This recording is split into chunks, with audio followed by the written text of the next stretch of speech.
आज Doubtnut app download करें। Doubtnut पर अपने सभी गणित, रसायन विज्ञान, भौतिक विज्ञान और जीव विज्ञान के डाउट्स का करो सफाया। बस प्रश्न की फोटो खींचो, एक ही प्रश्न को क्रॉप करो और तुरंत वीडियो सोल्यूशन पाओ।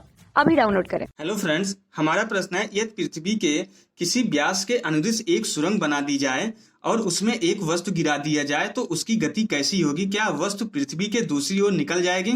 उसका आवर्तकाल क्या होगा? तो इसको समझाने के लिए मैंने एक फिगर बनाया है। जो इसको मान लेते हैं कोई पृथ्वी है जिसका द्रव्यमान कैपिटल एम है, त्रिज्या आर है।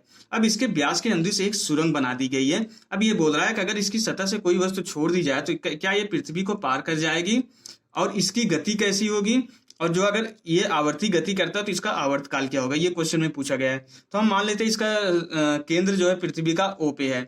यहाँ से मान लेते हैं कि अगर यहाँ से एम द्रव्यमान की कोई वस्तु छोड़ी जाती है तो यहाँ पे कुछ समय बाद जो है ये पी बिंदु पे आती है जिसकी सतह से गहराई डी है और केंद्र से इसकी दूरी वाई है। मान लेते हैं सतह पे गुरुत्वीय त्वरण जी है और इस पॉइंट पे लगने वाला गुरुत्वीय त्वरण जी डैश है जो कि इसके केंद्र की तरफ होगा। आप जो है गुरुत्वीय त्वरण हमेशा जो है पृथ्वी के केंद्र की तरफ ही लगता है। तो इस पी बिंदु पे जो है एम द्रव्यमान के पिंड पे गुरुत्वीय त्वरण जी डैश जो है केंद्र की तरफ लग रहा है जिसकी जो है सतह से गहराई डी है। अब अगर हम इस जी डैश की वैल्यू लिखना चाहेंगे, ग्रेविटेशनल में आप लोग पढ़ते होंगे, जी डैश बराबर होता है g 1 minus D divided by r होता है। आर पृथ्वी की त्रिज्या, डी सतह से गहराई होता है। तो यहाँ पे अब इसको अगर सरल करेंगे, जी डैश बराबर G R minus D divided by are हो गया। तो यहाँ से जी डैश बराबर जी डिवाइडेड बाई आर। अब ये आर माइनस डी, ये यहाँ से यहाँ तक जो है पृथ्वी की त्रिज्या हो गई। त्रिज्या में से जो है हम गहराई, इस डी गहराई को जो है माइनस कर रहे हैं, घटा रहे हैं, तो ये जो पृथ्वी के केंद्र से जो है पी बिंदु की जो दूरी वाई है इसके बराबर आ जाएगा। हमने ये दूरी वाई मान ली है। तो G dash G divided by R Y हो गया। तो ये हमारा जो है समीकरण 1 मान लेते हैं। ओके, तो अब यहाँ से हमें ये पता जी डिवाइडेड बाई आर, ये जी डिवाइडेड बाई आर क्या है? कांस्टेंट है, क्योंकि सतह पे गुरुत्वीय त्वरण तो कांस्टेंट ही रहेगा, पृथ्वी की त्रिज्या ही कांस्टेंट रहेगी, तो ये नियत रहेगी। तो यहाँ पे हम ये बोल सकते हैं जी डिवाइडेड बाई आर जो है एक नियतांक है। अगर ये एक नियतांक है, कांस्टेंट है, तो हम ये बोल सकते हैं यहाँ पे जो गुरुत्वीय त्वरण जी डैश है ये जो है अनुक्रमानुपाती हो जाएगा माइनस वाई के। ओके, यहाँ पे माइनस वाई इसलिए लिख रहे हैं हम क्योंकि माइनस साइन ये बता रहा है कि पृथ्वी के केंद्र से जो है इसका विस्थापन वाई जो है, इस कण का जो है पृथ्वी के केंद्र से विस्थापन है, तो विस्थापन गुरुत्वीय त्वरण नीचे की तरफ लग रहा है और विस्थापन जो है ऊपर की तरफ है। तो त्वरण और विस्थापन एक दूसरे के विपरीत दिशा में है, इसलिए यहाँ पे ये माइनस साइन लगा दिया है मैंने।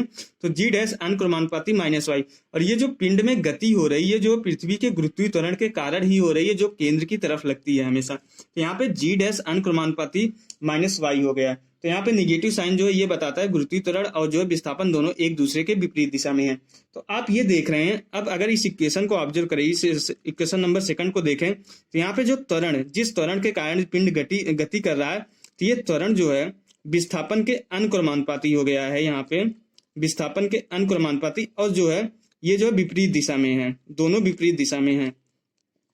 अब हमें पता है कि अगर गति करते हुए कोई भी पिंड किसी बल के अंदर या किसी त्वरण से जो है गति कर रही है, अगर उसका त्वरण जो है विस्थापन के अनुक्रमानुपाती होता है और जो है त्वरण और विस्थापन दोनों अगर विपरीत दिशा में होता है तो कौन सी गति होती है? वो हमारी जो है सरल आवर्त गति होती है। तो इसलिए जो है यहाँ पे जो पिंड की गति होगी, ये पिंड की गति जो है सरल आवर्त गति होगी। इसको हम शॉर्ट में जो है SHM भी बोलते हैं, सिंपल हार्मोनिक मोशन, शॉर्ट में हम SHM बोलते हैं। तो इसकी जो है पिंड की जो गति होगी सरल आवर्त गति होगी। ओके, क्योंकि यहाँ पे त्वरण जो है विस्थापन के अनुक्रमानुपाती और विपरीत दिशा में है दोनों, तो गति हमारी जो है सरल आवर्त गति होगी। ये सरल आवर्त गति का जो है शर्त होती है। तो यहाँ पे हमें पता है जो सरल आवर्त गति का जो फार्मूला होता है, सरल आवर्त गति का जो फार्मूला होता है त्वरण का, ए बराबर होता है माइनस ओमेगा स्क्वायर वाई होता है। यहाँ पे जो है ये सरल आवर्त गति का जो है त्वरण का फार्मूला होता है। ये कहाँ से आया? एफ बराबर जो है माइनस एम ओमेगा स्क्वायर होता है, और एफ को एम ए लिख देंगे तो ए बराबर माइनस ओमेगा स्क्वायर वाई होता है। अब इसको हम समीकरण 3 मान ले रहे हैं। तो यहाँ से तो सरल आवर्त गति करते हुए किसी भी पिंड का जो है अगर वाई विस्थापन है तो उसका त्वरण ए बराबर माइनस ओमेगा स्क्वायर वाई है। अब ये समीकरण 3 और समीकरण 1 को हम देखें तो यहाँ पे जो है ए की वैल्यू जो है जी डैश के बराबर, यहाँ पे जो है त्वरण जो है जी डैश है और जो है विस्थापन वाई है, तो यहाँ भी हमने विस्थापन वाई ही माना है। अगर हम समीकरण 1 और 3 को अगर देखें, समीकरण 1 और 3 से हम ये बोल सकते हैं, समीकरण 1 व 3 से, क्योंकि ये भी त्वरण ही है, ये भी त्वरण है और ये भी त्वरण ही है। तो यहाँ पे जो है ओमेगा स्क्वायर की जगह पे क्या है, जी डिवाइडेड बाई आर, क्योंकि ये विस्थापन है। यहाँ पे त्वरण जो है विस्थापन के अनुक्रमानुपाती, यहाँ भी त्वरण जो है विस्थापन के अनुक्रमानुपाती। ये माइनस साइन बस यही बता रहा है विस्थापन जो है त्वरण के विपरीत है। तो यहाँ पे ओमेगा स्क्वायर की जगह पे देख रहे हैं जी डिवाइडेड बाई आर है। तो हम ये बोल सकते हैं समीकरण 1 और 3 को अगर हम कंपेयर करें, तुलना करने के बाद हम ये बोल सकते हैं ये जो ओमेगा स्क्वायर की वैल्यू आएगी ये जी डिवाइडेड बाई आर के बराबर होगी। तो यहाँ से हम ये बोल सकते हैं ओमेगा की जो वैल्यू आ रही है अब ओमेगा बराबर हो जाएगा अंडर रूट वर्गमूल लेने के बाद जी डिवाइडेड बाई आर हो जाएगा। अब ओमेगा बराबर हमें ये पता है two pi divided by t होता है। तो ये जो है under root g divided by are हो जाएगा। ओके, अब यहाँ से अगर हम टी की वैल्यू निकालेंगे तो ये टी जो है आवर्तकाल ही है, ओमेगा जो है आवृत्ति है और ये जो है टी आवर्तकाल है। तो यहाँ से जो है टी की वैल्यू अगर निकालेंगे टी बराबर हो जाएगा two pi under root R divided by G हो जाएगा। ओके, तो ये हमारा आंसर हो जाएगा। आवर्तकाल का जो व्यंजक आ जाएगा T divided by 2 pi under root R divided by G. ये सतह पे गुरुत्वीय त्वरण है, ये पृथ्वी की त्रिज्या है। तो अगर उस पृथ्वी के व्यास के अंदर अगर सुरंग खोद दी जाए और बना दी जाए और अगर उसमें सतह से कोई पिंड को छोड़ दिया जाए उस सुरंग में, तो उसकी गति जो है सरल आवर्त गति होगी। और यहाँ पे जो है टी जो है उसका आवर्तकाल 2 pi under root R divided by G होगा। अब यहाँ पे ये भी क्वेश्चन पूछा गया क्या ये जो है इस सुरंग को पार कर जाएगी कि नहीं। अब यहाँ पे ये देखिए, जब यहाँ से ये पिंड गिरना शुरू करेगा तो इस पॉइंट पे जो है गुरुत्वीय त्वरण, इस पॉइंट पे जो है केंद्र पे जो है हमेशा इस साइड के ऊपर की तरफ जो है पिंड पे गुरुत्वीय त्वरण हमेशा इस डायरेक्शन में लगेगा। तो इसी गुरुत्वीय त्वरण की वजह से धीरे धीरे करके नीचे आएगा। तो यहाँ पे सतह की जो स्थितिज ऊर्जा है वो गतिज ऊर्जा में धीरे धीरे परिवर्तित होती रहेगी और इसका वेग बढ़ता रहेगा गुरुत्वीय त्वरण के कारण।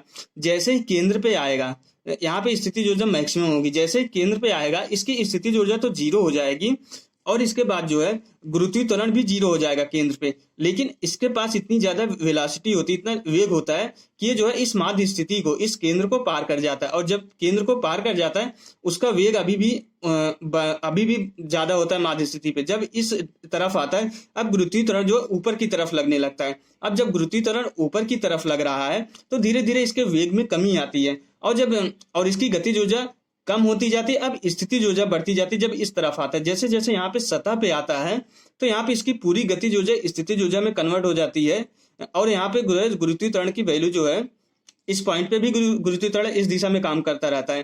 तो यहाँ पे जो है पिंड जो है विरामावस्था में आ जाता है, लेकिन पूरी गतिज ऊर्जा स्थितिज ऊर्जा में कन्वर्ट हो जाती है। लेकिन पृथ्वी के फिर से गुरुत्वीय त्वरण के कारण इसकी गति फिर से इस तरफ ऊपर की तरफ आने लगती है।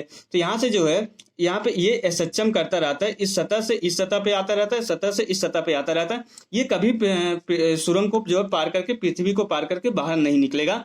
क्वेश्चन में यही पूछा था, निकलेगा कि नहीं निकलेगा। नहीं निकलेगा, क्यों नहीं निकलेगा मैंने इसका रीजन भी बता दिया है। Okay, thank you. कक्षा 6वीं से 12वीं से लेकर नीट, IIT, JEE वो एडवांस के लेवल तक 1 करोड़ से ज्यादा छात्रों का भरोसा। आज ही डाउनलोड करें डाउटनेट ऐप या व्हाट्सएप करें अपने सारे डाउट्स 8400 400 400 पर।